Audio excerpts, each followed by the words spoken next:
for some reason, and this is, it's a whole nother story, but I don't know if it's God intended for this to happen throughout my childhood and growing up and my young adult life.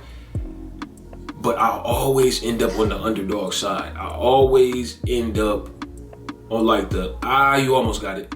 Or not quite first place. Or we see you're so great. You have so much potential. You're so good. I don't see why you didn't get first place. I don't see. Seems like that's always been my life for the most part. I don't think, and it may sound dramatic. It may kind of sound pessimistic too. Even though I know I'm not being pessimistic, I'm just, sharing my experience. I don't know if I've ever quite had a W, like a full-blown, full-fledged W. And by that, and when I say that, I'm speaking in the sense of something I guess something I went out for, or something that I feel like I worked so hard for. I was so disciplined that I laid my everything out on the line. And I really put my all into this and still never got a W. I'm not speaking in the sense of like I've had W's in life. I've had great moments. And by great moments, I mean, one, getting accepted to college. Like, that's a W. Not everybody does that. And not everybody, it's people that want to and can't afford it or whatever the case may be. So I'm fortunate and grateful for that. Like that's a W. Smaller W's, I got the MacBook I wanted as soon as I needed it a few years ago. I got a car when I didn't think I was going to get a car, and way earlier than I thought I was going to get a car. So that's another W. I had a great internship. Like, I hadn't had an internship in like a couple of years. Like, I had like a drought as far as internships. And then I got this internship. I just never would have, honestly, I just didn't think I would get, like, I went out for it, but I didn't, like, the people I was up against, I was like, they got it. Or I didn't really say they got it. Like, I went into it like I want it, I'm gonna get it. But it still shocked me when I got it, because I'm like, yo, that person went up for it. That person went up for it. I got it.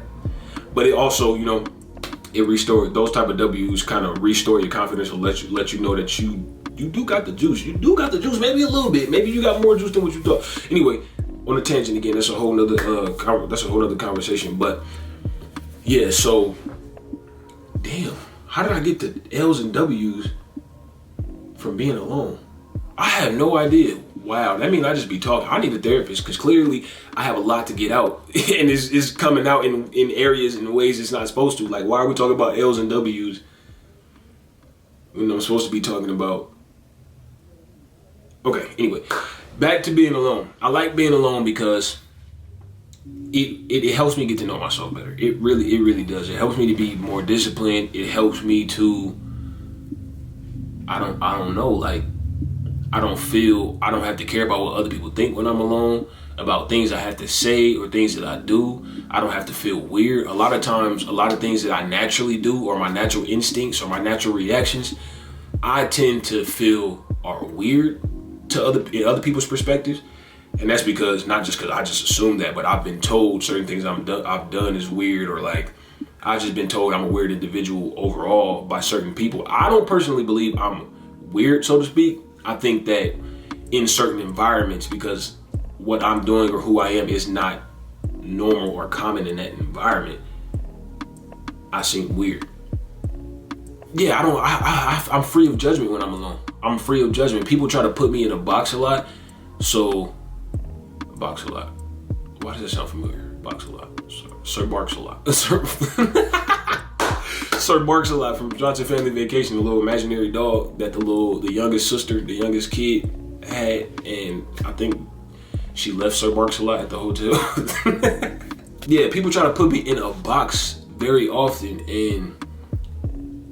and maybe they won't verbally try to put me in a box or outwardly like tell me they're trying to put me in a box, or you're just this to me, or you're just that to me. But I can feel it, like, people's reactions to certain things I do let me know that they thought I was just this way, or just that way, or just this way. One very, very simple and common example I can give you is, this was a few years ago, probably maybe like 4 or 5 years ago, but I'm black, right? Clearly I'm black. Most of my family is from the hood, country, and that type of things. You know what I'm saying? So that's what I grew up around. These are the people that I knew. They talked a certain way, acted a certain way, had a certain swag to them. So that's how, of course, naturally being in that environment, like that's how I act in certain settings, in certain environments as well. That's not the only thing that part of my life isn't the only part of my life that influenced who I am or me. So, naturally every part of my life that has influenced my life blends together to make me. So when I'm in, the hood environment or environment with my hood family members or friends or, and things of that nature, they'll consider me weird because I'm speaking proper English every once in a while. But if I'm in a setting of like preppy kids and like suburban kids and proper English speaking kids, they would say I don't speak proper English. They would say I speak broken English or slang or Ebonics or whatever, which is fine. I don't mind how I speak. Like I noticed that people's comments on each side of the spectrum caused me to analyze how I speak. And then even like watching videos back and things like that, I start to realize how I talk. And it literally switches on and off all the time. Like one sentence is proper, the next sentence is not proper. Or not proper. That's a whole other conversation. Who's to say what's proper and what's not when English literally adapts to? But that's a whole other conversation. But one sentence will be proper, the next sentence won't. One half of one sentence will be proper, the next half won't, and then one word will, one word won't. It's like it's a blend of everything that has influenced my life or what I've been around. So like so a lot of times, like if I'm in a setting that like I grew up in or around some people that grew up in the hood or whatever, and they hear me speak, one moment they'll feel like I'm one of them, and then another moment some of them might feel like, oh, you speaking you a little bougie, you speaking a little proper, which is fine. I don't care if that's how they feel. I know I'm not. Actually, that's a lie. I'm bougie to an extent. Well, what society would consider bougie, but that's a whole nother conversation again. See, I keep trying to go off on these tangents. I'm gonna just post a rant one day and go off and let myself go off on every tangent. When I'm around black folks that speak, or a group of people in general that speak proper English, or that kind of think about, thinking a more preppy aspect or more bougie or more, y'all know what I'm trying to say. It's hard to put into words. But when I'm around them and I talk, some of them will consider me hood or too hood or in certain aspects. Which is funny because I think I'm probably like directly in the middle. I would say hood adjacent. I think that was a TV show. I can't remember. Funny dude that be doing like all the voice impressions, I think. Maybe not the dude that do the voice impression. But he had the show called Hood Adjacent. And when that show came out, I was like, this is the perfect way to describe me. Perfect way. But anyway, I said all that to say that the whole point of me loving to be like the whole reason I love being alone, because I'm free of judgment. One setting that I don't have to worry about this set of people thinking I'm weird, or about that set of people thinking I'm weird. At the end of the day, I don't care very much what people think of me. Like, I'm human, let's be honest. There are moments and there's times where I care what certain people think of me, which I'm actually actively trying to get over that. Because at the end of the day, when I lay my head down at night, it's just me and God. Like, it's just me and God. So, I mean, I genuinely, truly do not care at the end of the day. Like, I don't care. You could hate me. You could think I'm stupid. You could think I look like a baboon. I don't care. Like, if you say that to me in that split moment, I'll probably be like, what? Like, I'll probably be offended.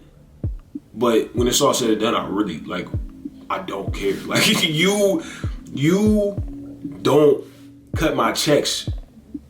You know what I'm saying? Like, bro, like you don't cut my checks. You don't put food in my mouth. What you eat don't make me shit. So I don't care. That may be contrary to me wanting to be alone because I'm free of judgment. But it's true. Like, I don't care what people think of me at the end of the day for the most part.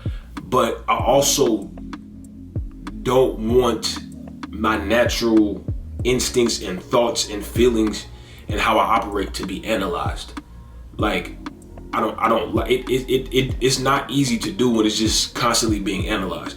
And I notice when I'm with groups of people, or when I hang with a person for like an extended period of time, like, you know, you got those friends where like y'all do everything together and y'all go here, y'all, especially in college, like y'all all living in the same dorms, probably in the same hallway and all of that. Y'all end up doing a lot of stuff together. And I noticed from that is like constantly, like it would be certain things I would do and say, or like just sharing my thoughts out loud. And after a while, I feel like either they don't get it, or they judging me, thinking I'm weird, or it's so above their head that they think I'm stupid. You get what I'm saying? I kind of get tired of that. So I prefer to be alone, work through my thoughts and all of that. But on the flip side, I love being around people. I do, because I like hearing other people's thoughts. I like to learn from other people, and I also like to show other people perspectives that maybe they didn't, think about, which I end up doing a lot. Like I notice I'm really good at that. And sometimes it can be annoying to other people because it starts to seem very devil's advocate like. And I don't ever want to be that person that's always playing devil's advocate. Like the devil don't need no more advocates, and I'm for damn sure not going to be his advocate. So I don't want to I don't like being that person. I know a few times I have been that person, but I do realize like there's a lot of moments in my life where I've said something to somebody without even necessarily trying to change their perspective, but just kind of genuinely reacting and responding, and they were like, "Whoa, never thought of it that way." So that might be another gift of mine. Overall, I prefer to be alone for majority of the day and for majority of the week. I'm a human being. I need social interaction to survive. So I don't want to be alone for forever. And I mean, like, I'm a human. I can't be alone for forever. I need social interaction. We're social creatures. So with that being said, I do love people. I don't want to be alone because I hate I hate mankind. I don't hate mankind. I don't know if that statement was 100% true, but yeah, it's a love-hate relationship. Like, I love being alone, but even when I'm alone, I'm like, dang, I wish I had some friends right now to hang out with. But then, like, I mess around and go hang out with those friends, and I'm like, dang, I wish I was alone. Will I ever be satisfied? Maybe not. I totally meant to use my mic. I was supposed to be using this the whole time. I get on my own. This is why I need to be alone, so I can pay more attention. Cause y'all here now. I'm talking to y'all. There's a camera right here. My brain is under the impression there's another person or there's other people in the room. So now I'm distracted. I can't even focus right. Focusrite. Isn't that a brand? Focusrite. I think that's like a audio equipment brand.